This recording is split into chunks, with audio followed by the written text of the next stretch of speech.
मेरे वास्ते इतना सारा इतनी जल्दी कोई गल नहीं बुजुर्गो मेरा फर्ज है तो फर्ज अपना अदा किया ना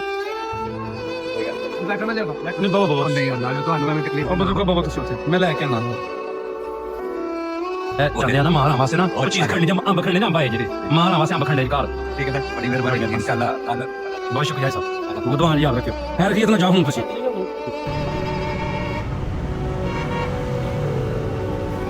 अस्सलाम वालेकुम अंकल जी की हो गया तार निकल गई है ना मैं करना तो यार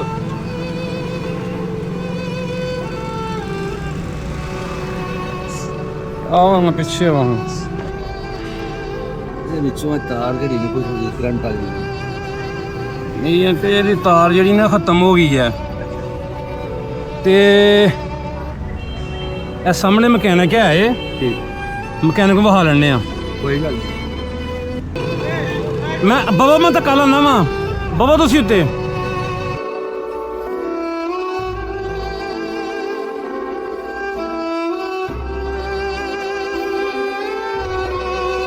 अस्सलाम वालेकुम क्या भैन ठीक हो बजुर्गों की गड्डी दे ना करंट वायर आई थिंक वो पूरी खराब हो गई उन्हें करना हैं तार को नहीं लबनी चौंक चौंक चो लबनी है कितों और नहीं पठाना दुकान देखी हाँ जी पठाना की दुकान भला केड़ी ऐसे नेड़े तेड़े कितनी होर हाँ जी स्पेयर पार्ट दुकान अगे की कम उन्होंने वो आगे प्लग वाली तार को 1.5 फुट दे प्लग वाली तार 1.5 फुट नहीं बाबा बाबा नहीं तकलीफ बजुर्गो बाबा तुसी उत्थे मैं लैके आना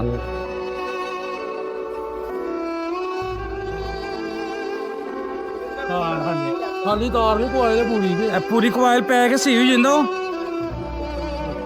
तार तो नहीं खाली अगर पूरी कोयल पै के ठीक हो जाना तुसी कर दो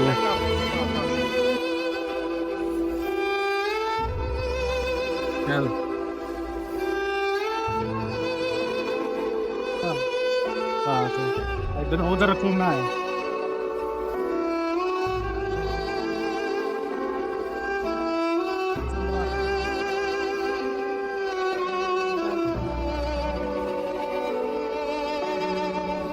काहदा काम करदे हो मिस्त्री हाँ जी मिस्त्री का काम मिस्त्रियां दा करदे हो अच्छा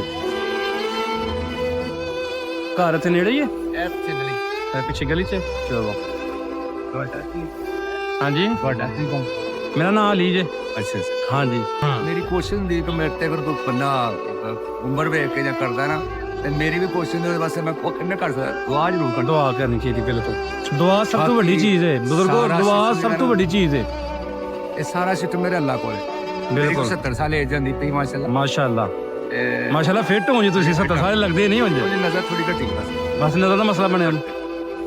नजर तो रह गया वो नजर हुन किते डॉक्टर के चेक करा काम शाम सुनाओ किदा है आजकल बस ऐसे दिहाड़ी लग जाए ते काम बताई बच्चे किन्ने जे अच्छा कोई बच्चे कोई नहीं ओहो शादी हो हुई थी अच्छा बेटी मेरी अच्छा बेटी है एक माशाल्लाह शादी कर देती है अल्लाह ताला तुहानू अपने हिफाज़त च रखे तुहानू सेहत वाली जिंदगी दे जी फिर अपने फिर रब दे निज़ाम ने औलाद जिंदगी मौत रिज़्क इज्जत जिल्लत औलाद अल्लाह दे हत्थ विच जिन अच्छा खलूल जेड़ा खलाक भाजी हाँ जी जी दुनिया ते कोई शे कोई शक नहीं है जी बुजुर्गों कुछ इन्ना शेयर राशि दा दुकान मेरे वास्ते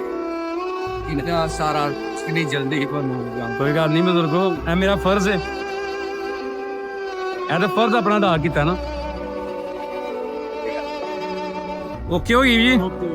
कितने पैसे उस्ताद जी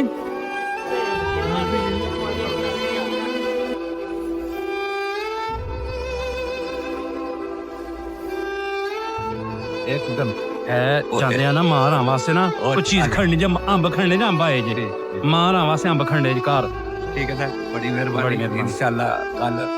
बहुत शुक्रिया साहब बुधवार याद रखियो खैर रखिए इतना जाओ हूं तुसी